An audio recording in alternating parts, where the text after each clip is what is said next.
I'll begin on my first word. Mama always told me, life is like a box of chocolates. You never know what you're gonna get. Forrest Gump, the book and movie, released in 1994, is the story of a slow-witted man who runs through life and does extraordinary things in the process. Now, growing up, Mama always had a way of explaining things to me. Now, Forrest, honey, just because you have braces on your legs doesn't mean you're different from no one. Don't tell anyone you're different. Your boy's different, Mrs. Gump. To get into a public school, he needs an IQ of 80. And your boy's only at a 77. Now, he'll be just fine in a special... My boy will not be needing special needs education. He will get the same education as everyone else. Now, mister, surely there's something we could do. Well, we are a progressive school system, ma'am. Say, is there a Mr. Gump, Mrs. Gump? He's out on vacation. Now, I don't know what happened that night, but something must have broke because there's a lot of banging and screaming going on, and the principal man seemed very tired when he came out. Boy, your mama should have kept my education, boy. Woo! Now, I did make it into the public school system, and on my first day, the bus lady came and told me, get in. But Mama told me not to talk to strangers. This is the bus of school. Well, my name's Forrest Gump. My name's Doris. Well, now we're not strangers. And when I got on that bus, I couldn't find anyone to sit next to. For some reason, they didn't want to sit next to me. But I was able to find one person who wanted to sit next to me, and that person would be the love of my life. You can sit here. My name's Forrest Gump. What's your name? My name's Jenny. Say, are you dumb or just plain stupid? Stupid is what stupid does.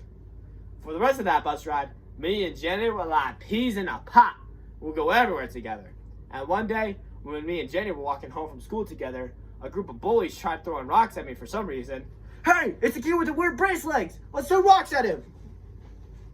Leave him alone. He's done nothing to you. Forrest, run out of here. He's getting away. Run, Forrest, run. And those brace legs, well, they weren't helping me run.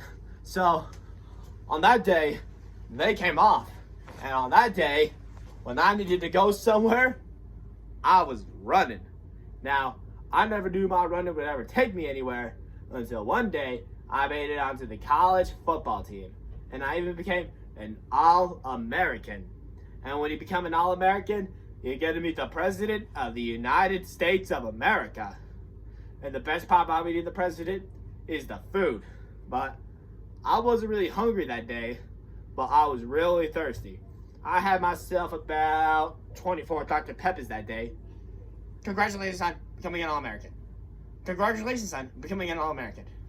Congratulations on becoming an All-American. I gotta pee. I'm afraid he has to pee. Now, someone soon shot that nice president man in the head for no particular reason.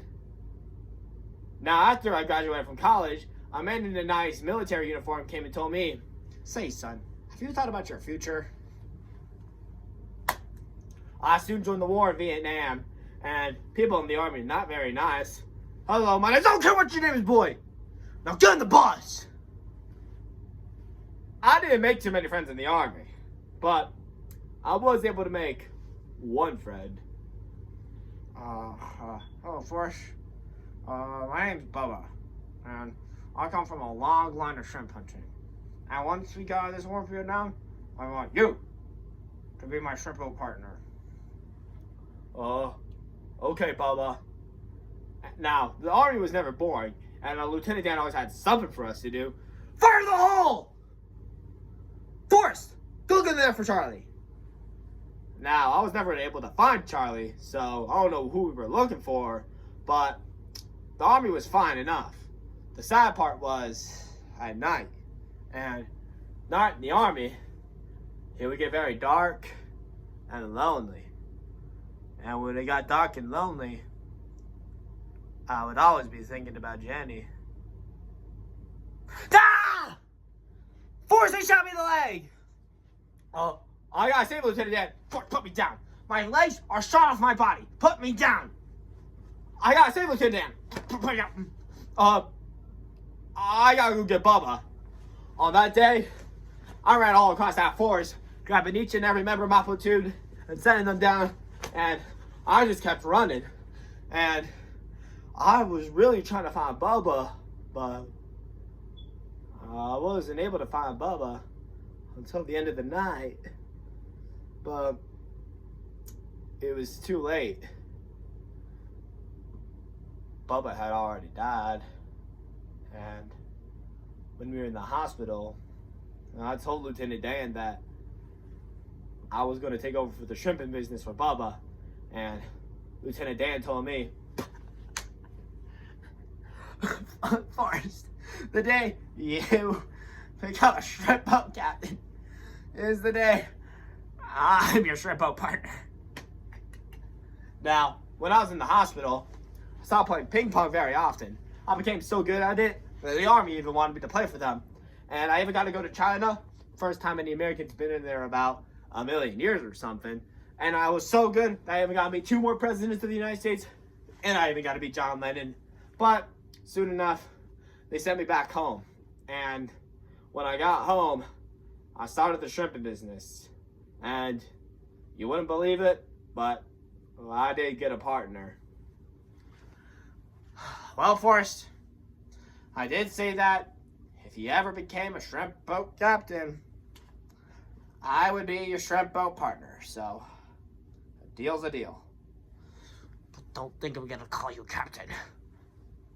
Okay, Lieutenant Dan. And we started shrimping hunting very often, all day actually, but we were never able to find any shrimp, and Lieutenant Dan wasn't able to find any either. So we started going to church every day, despite Lieutenant Dan's dismay. And despite all that, all the shrimps did go out, all the boats did go out one day, aside from ours, and we had the last shrimp left. And we caught a lot of shrimp. So much shrimp that Lieutenant Dan invested some of our company stock to some company about apples or something like that. And we soon became multi-millionaires. And life was going great until one day we got a phone call. Hello? Forrest is busy right now. Forrest, it's about your mother. Lieutenant Dan, I gotta go. I had to go because Mama was sick, and I had to make sure she was okay, so I ran all the way to Florida, back to Alabama, to make sure she was okay. And when I got home, she told me, "Oh, Forrest, honey, I need you to know that my time's up, honey, and I need you to know that I love you so much, Forrest." She died the next day, and I didn't know what to do, so I started running. And I started running all across the United States. I started from Alabama, and then I got to Washington, and I decided to go all the way to New York City, but I became very famous, so famous that Jenny even wanted to talk to me. So I ran all the way to her apartment, and she told me, "Well, Forrest, I just came here to tell you that I want you to meet my son. His name is Forrest." "You got a son named Forrest?" "Well, it is named after his father, after all." "He's got a father named Forrest, too?" "Forrest, this is your son."